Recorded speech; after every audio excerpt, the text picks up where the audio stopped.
Weegwiezer vanavond op een bijzonder hoog niveau. We zien namelijk 207 trappen opgegaan boven in de toren van de Sint-Martinuskerk in Venlo. Want het carillon dat heeft de respectabele leeftijd van 50 jaar bereikt. Al 50 jaar sprankelende muziek over de stad. En dit werd verspreid door bijaardier Marcel Siebers, die ook nog eens een keer 12,5 jaar dat carillon bedient. Alles over het carillon wat er te zien is, maar ook natuurlijk wat er te huren is, dat ziet je natuurlijk vanavond in de Weegwiezer.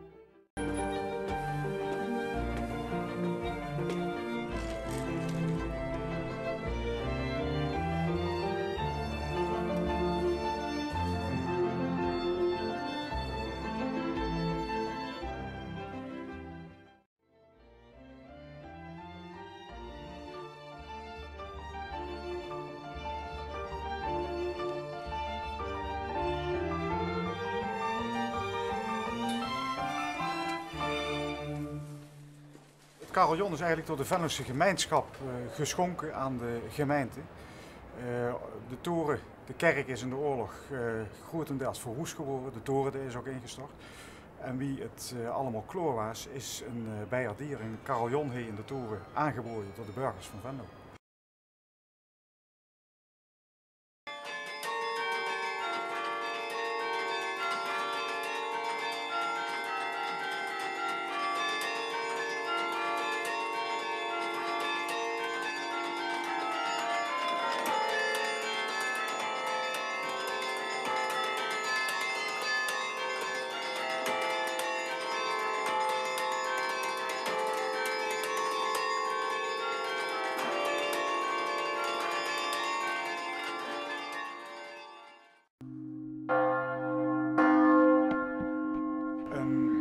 Carillon, een bijaard, dat zijn een hele hoop klokken. Als ze niet meer laten bewegen, is dit verschrikkelijk gecompliceerd.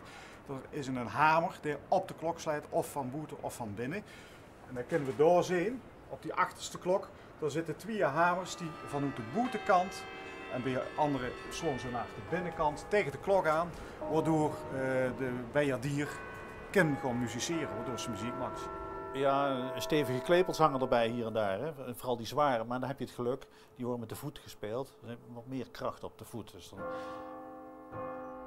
Dus alle zware klokken worden met de voet bediend? Ja, tot ongeveer dit niveau speel je over het algemeen met voet. Je kunt tot hier komen met voet en met de hand kun je ook ongeveer tot hier komen. Dus een je kunt overlapping. en met de voet en met de hand dezelfde klok bedienen dan? Ja, ja.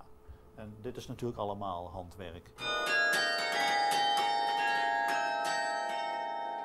Het ziet eruit alsof je op de stokken slaat. Maar niets is minder waar. Want het gaat weliswaar heel snel, maar je hebt de toets eerst vast. Je raakt hem eerst aan en dan druk je pas door.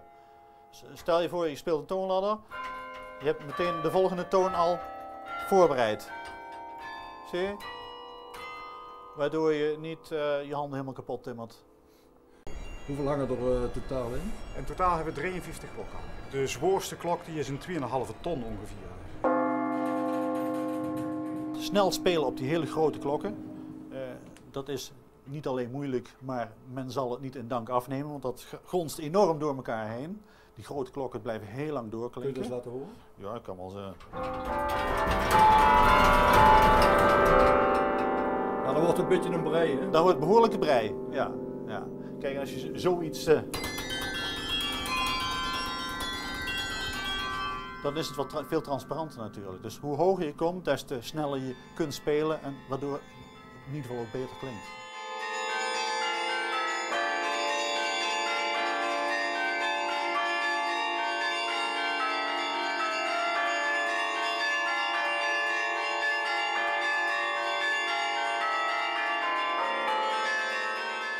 Klokken hoef je in wezen niet te stemmen. Die zijn gestemd gemaakt. Dat wordt in de fabriek gedaan. Die worden al ongeveer op stemming gegoten. En op de draaibank wordt er nog wat materiaal weggedraaid om hem exact op de juiste toon te krijgen. Het enige wat je hier doet is de draden die uiteindelijk naar de klepel gaan. Die ga je stellen voordat je gaat spelen. Want door warmte en kou gaat de ijzerdraad uitzetten of inkrimpen. Dus als het kan zijn dat hij te strak staat, dan krijg je dit soort dingen. Slaat hij dood zo'n Dan beetje. slaat hij dood en hij moet juist net kunnen doorklinken. Ja, ja.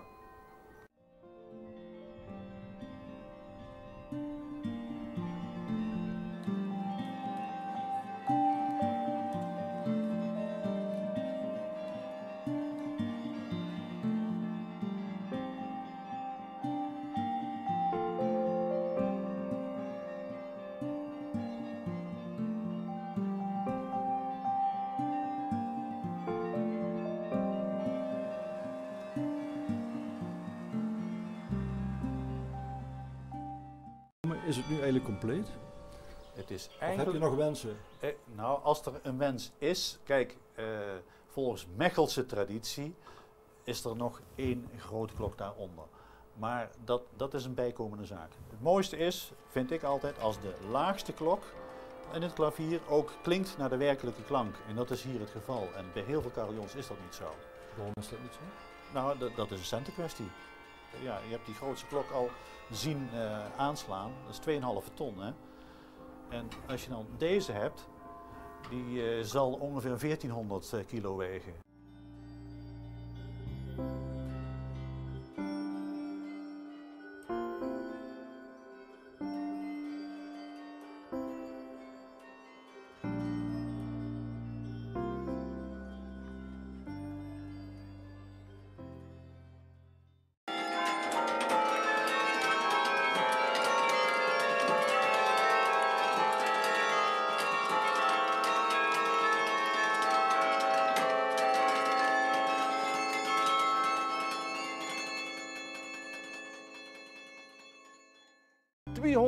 ...207 trappen afgedaan en stonden we gewoon met 2 benen op de grond. En wat voor grond? In dit prachtig bloeiende rosarium. En niet alleen de rozen zijn hier mooi, maar dit is ook een van de mooiste plekken om te luisteren naar het carillon. Een van de mooiste luisterplekken heet het. Bedankt voor het kijken van vanavond en Geer is de volgende week wijzer.